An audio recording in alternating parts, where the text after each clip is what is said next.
Hello friends, आज हम लोग साइकोलॉजी का लर्निंग एंड लर्नर थ्योरीज में से ट्रांसफर ऑफ लर्निंग के बारे में पढ़ेंगे।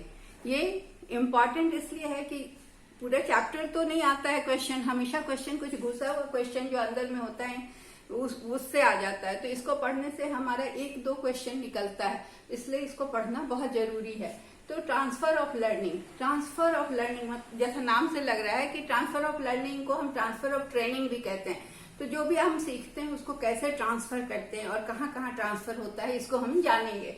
कोई भी लर्निंग को ट्रांसफर करना, तो transfer of learning is a process by which learning और training in one situation is carried over to or transferred to other situation।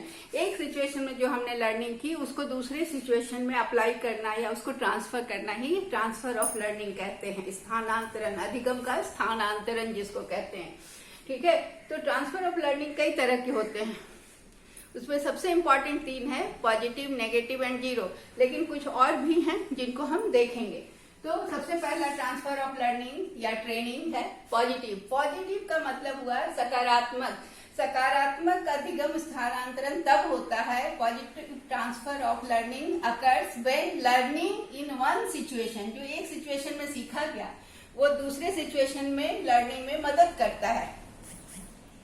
तो इसे हम पॉजिटिव कहते हैं। मतलब मदद करता है, ये मतलब सहूलियत प्रदान करता है। जैसे आप साइकिल चलाना सीखते हैं तो बाद में जब आप बड़े होते हैं तो स्कूटी, बाइक चलाने में आपको आसानी होती है। जो लोग साइकिल नहीं चलाना जानते हैं बचपन में उनको बड़ी दिक्कत होती है बाइक या स्कूटी चलाने में। तो ये चीज जो है ना, इसको हम पॉजिटिव ट्रांसफर ऑफ लर्निंग कहेंगे, क्योंकि हमने एक सिचुएशन में सीखा इसको और इसको हम अगले सिचुएशन में ट्रांसफर कर रहे हैं।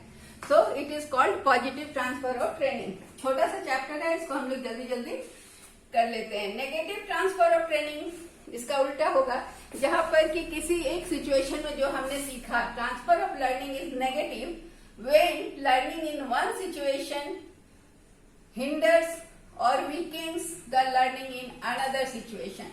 जैसे क्या है कि एक सिचुएशन में जो हमने सीख लिया वो दूसरे सिचुएशन में सीखने में दिक्कत करता है। ठीक है, जैसे driving on right hand side, US में, यूके में राइट हैंड साइड में ड्राइविंग होती है, और जब वही लोग इंडिया में आते हैं तो लेफ्ट हैंड साइड की ड्राइविंग में उन्हें दिक्कत होती है। तो ये क्या हुआ, यहाँ लर्निंग का नेगेटिव ट्रांसफर हो गया कि एक साइड हमने सीखा जो वो हमें यहाँ मदद नहीं कर रहा है, वहां दिक्कत कर रहा है, कमजोर मतलब हिंडर कर रहा है। तीसरा है जीरो ट्रांसफर। जीरो ट्रांसफर में क्या है कि एक सिचुएशन में कोई भी लर्निंग जो हमने सीखा उसका कोई प्रभाव नहीं होता है दूसरे लर्निंग में। मतलब एक चीज को हमने सीखा, उस लर्निंग का दूसरी सिचुएशन में कोई उसका इफेक्ट नहीं होता, तो उसे हम जीरो ट्रांसफर ऑफ लर्निंग कहते हैं। जैसे हमने सितार सीखा, सितार सीखने का जो लर्निंग है इसका कुकिंग करने में कोई काम नहीं है, तो यहाँ पर कोई ट्रांसफर नहीं हो रहा है कि सितार हमको बजाने आता है इसलिए हम अच्छा कुक कर लेंगे, ऐसी कोई बात नहीं होती है। तो इसलिए यहाँ पर जो लर्निंग की ट्रांसफर है तो वो जीरो है, क्योंकि सितार सीखना अलग चीज है और कुकिंग करना बिल्कुल अलग चीज है। सितार बजाना और फुटबॉल खेलना दोनों डिफरेंट चीज है, दोनों एक दूसरे में मदद नहीं करते हैं। ठीक है, तीसरा है वर्टिकल ट्रेनिंग। वर्टिकल ऊर्ध्वाकार लर्निंग या अधिगम का जब ट्रांसफर होता है, तो ऊर्ध्वाकार का क्या मतलब होता है, when one lesson facilitates understanding the other lesson in a subject. जैसे मैथ्स हम पढ़ रहे हैं, ठीक है, उसमें हमने पहले एडिशन, सब्ट्रैक्शन सीखा और डिवीजन, मल्टीप्लीकेशन, फिर हम उससे हायर लेवल के मैथ्स को सॉल्व कर सकते हैं। ठीक है, क ख ग घ सीखा, तो क ख ग घ अल्फाबेट को सीखने के बाद हमने वर्ड्स बनाना सीखा और सेंटेंस। तो ये क्या हो रहा है, वर्टिकल, हम आगे बढ़ रहे हैं, ऊपर की ओर बढ़ रहे हैं लर्निंग में। तो जो हमारा बेस है उसके आधार पर हम फिर उसको इम्प्रूव कर रहे हैं। तो लेटर से हम वर्ड से सेंटेंस, सेंटेंस से कॉम्प्रिहेंशन, इस तरह से हमारा बढ़ता है। So that is called vertical.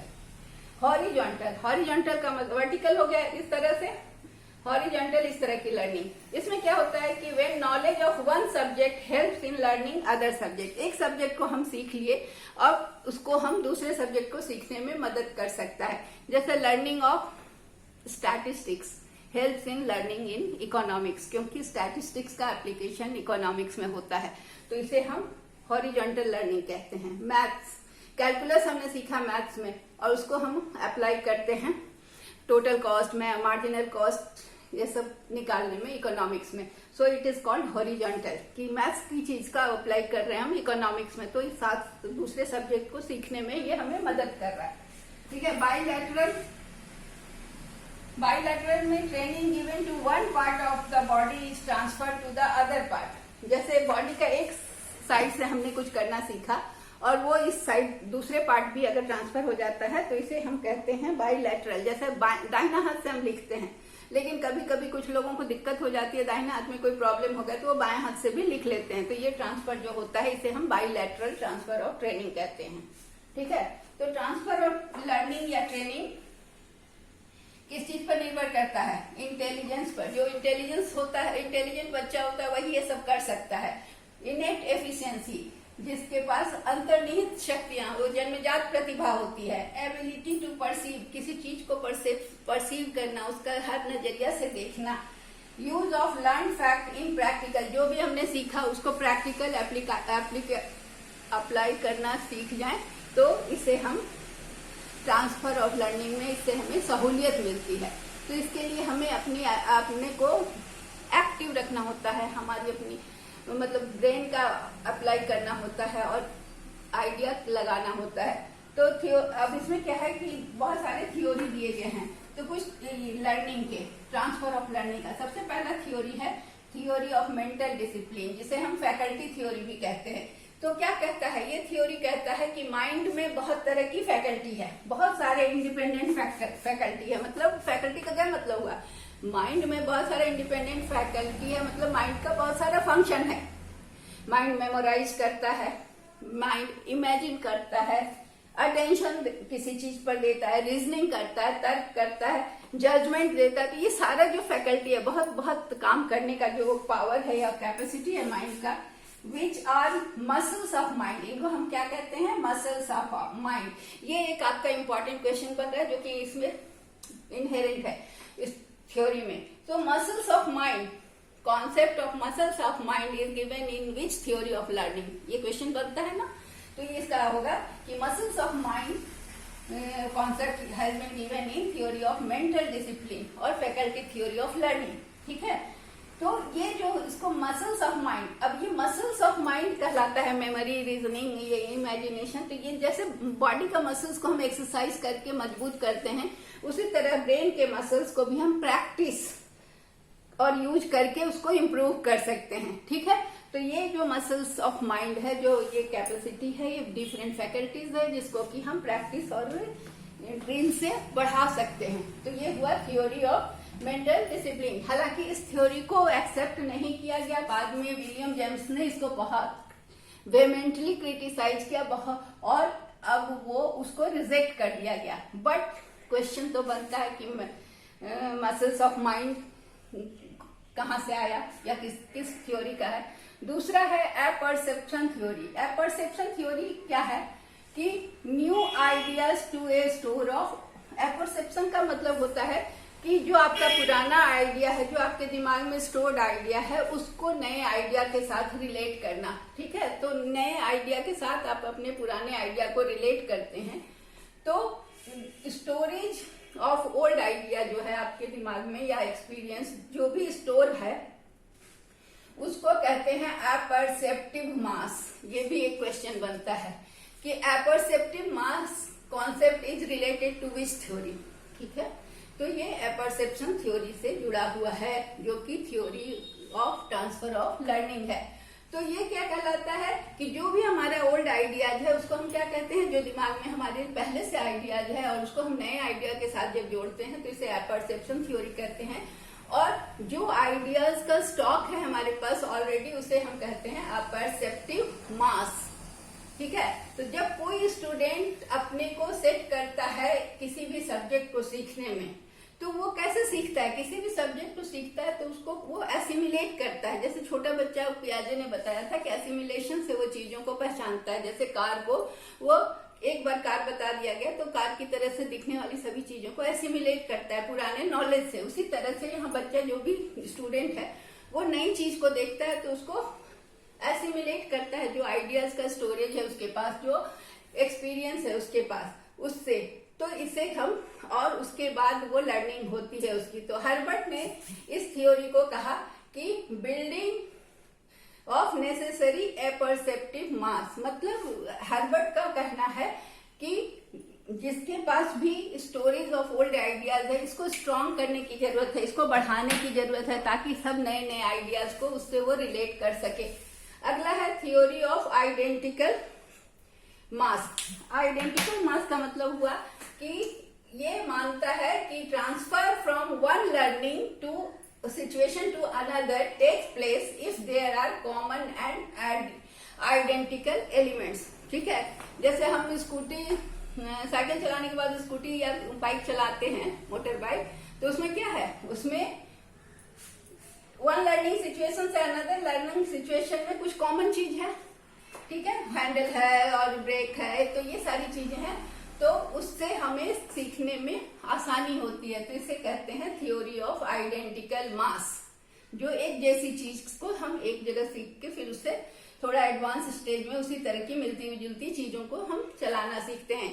छोटी कार चलाना सीखने के बाद हम बड़े बड़े कार को, बड़े बड़े गाड़ियों को, ट्रक को चला सकते हैं। ट्रांसपोजिशन थ्योरी, और ये जेस्टाल्ट थ्योरी के, जेस्टाल्ट साइकोलॉजिस्ट जो थे मनोवैज्ञानिक, उनके द्वारा दिया गया है, और उसमें कहता है कि इसमें इन्होंने सूझ पर बहुत जोर दिया। इनसाइट, अचानक आइडिया जो क्लिक करता है, सूझ, उसको उन्होंने महत्व दिया। ट्रांसपोजिशन थ्योरी इंपॉर्टेंट है, जिसमें जेस्टाल्ट साइकोलॉजिस्ट का जो आइडिया था इनसाइट, उस पर जोर दिया गया कि कोई भी चीज को सीखने में और समझने में सूझ की आवश्यकता होती है। ये जो है इनसाइट, किसी भी एक सिचुएशन में सूझ अचानक से आना, आइडिया आना, और इसको बाद में दूसरे सिचुएशन में लगाना, इस कहलाता है, इसको कहता है, इसी को ट्रांसपोजिशन कहते हैं। इसको कहते हैं transposition of proper insight. Suppose किसी काम को आपने ऐसे किया था, किसी तरीके से किया था, सपोज आपको कहीं ऊंचा, जैसे ये तो कोहलर का ही सिद्धांत है, जिसमें चिंपैंजी जो है वो केला को डब्बा पे डब्बा रख के उतार लेता है, ये सूझ उसको आई। तो इसी तरह से मनुष्यों को भी सूझ आती है कि उस समय ऐसे किए थे तो ये क्लिक कर गया था, बन गया था, तो वही आइडिया को फिर वो उसको मतलब स्पार्क करता है उसके दिमाग में वो आइडिया, और फिर वो उस आइडिया को यूज करता है नए सिचुएशन में। तो दैट इज कॉल्ड ट्रांसपोजिशन। ठीक है, कि किसी भी सिचुएशन में जो उसने यूज किया था, जो सूझ उसको आया था, जो आइडिया आया था, उसको नए सिचुएशन में यूज करता है, तो उसे कहते हैं ट्रांसपोजिशन। अब थ्योरी ऑफ जनरलाइजेशन, ये जुड का कहना है, जो साइकोलॉजिस्ट थे उनका कहना था कि ट्रांसफर जो है, लर्निंग का ट्रांसफर जो होता है, वो in the form of generalization in new situation by developing special skills, the mastery of specific facts, particular habit in one situation have little transfer value unless the skills, facts and systematized related to the situation in which they are utilized. इनका कहना है, ये एक जुड ने experiment किया था, तो उनका कहना है कि लर्निंग तभी जनरलाइज हो सकता है, ट्रांसफर हो सकता है नया सिचुएशन में, जबकि कोई भी स्पेशल स्किल डेवलप किया जाए। केवल तो उन्होंने एक एक्सपेरिमेंट किया था, क्या किया था कि 12 इंच नीचे पानी में एक डार्ट कार्ड रखा था, और उसमें रिफ्रैक्शन को समझा रहे थे, लाइट का रिफ्रैक्शन। तो दो ग्रुप उन्होंने बनाया था, एक एक्सपेरिमेंटल ग्रुप और एक कंट्रोल ग्रुप। तो एक्सपेरिमेंटल ग्रुप में उन्होंने ये चीज को समझाया, केवल समझाया, ठीक है, थियोरेटिकली एक्सप्लेन किया, और उसके बाद दोनों ग्रुप से ये काम करवाया कि वो मेजर करके बताएं रिफ्रैक्शन को। तो दोनों में से कोई अच्छा से नहीं बता सका, तो फिर उन्होंने दूसरी बार क्या किया कि उसको थोड़ा ऊपर किया, 4 इंच के डिस्टेंस पर रख के डार्ट कार्ड को, और उन्होंने प्रैक्टिकल करके दिखाया एक्सपेरिमेंटल ग्रुप को, और कंट्रोल ग्रुप को फिर भी नहीं बताया। तो उसके बाद जब उन्होंने जांचा तो पाया कि वो जब प्रैक्टिकल करा दिया गया, करके दिखा दिया गया, तब वो उस चीज को अच्छे से समझा सके, और एक्सपेरिमेंटल ग्रुप ने अच्छा रिजल्ट किया। तो उनका क्या कहना है कि किसी भी सिचुएशन में लिटिल ट्रांसफर, क्योंकि skill, facts are systematized and related to the situation in which they are utilize. तो इसके लिए कहना है कि कोई भी चीज को जनरलाइज करने के पहले केवल थियोरेटिकल एक्सपेरिमेंट या थियोरेटिकल एक्सप्लेनेशन काम नहीं करता, बल्कि उसको प्रैक्टिकल करके भी दिखाने के बाद जब कोई चीज को वो सीखते हैं तो वो जनरलाइज करते हैं, उसका सामान्यीकरण होता है, वो ज्यादा लार्ज स्केल पे उसको हम अप्लाई कर सकते हैं।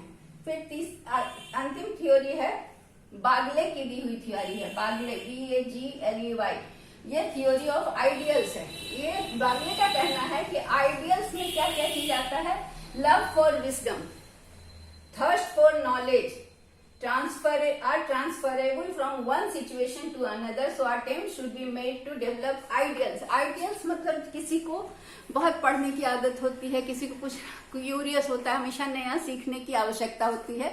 तो जब इस तरह का ये लोगों में ये खूबियां होती हैं कि वो उनको हमेशा कुछ नया पढ़ना है, कुछ नया जानना है, कुछ नया अक्वायर करना है, तो जब तक ये होगा, जब तक ये नहीं होगा बच्चों में या किसी में भी, तब तक वो अपनी लर्निंग को दूसरे जगह ट्रांसफर नहीं कर सकता। क्यों? क्योंकि वो हमेशा पढ़ता रहेगा, सीखता रहेगा और हमेशा नई चीज को जानने की कोशिश करेगा।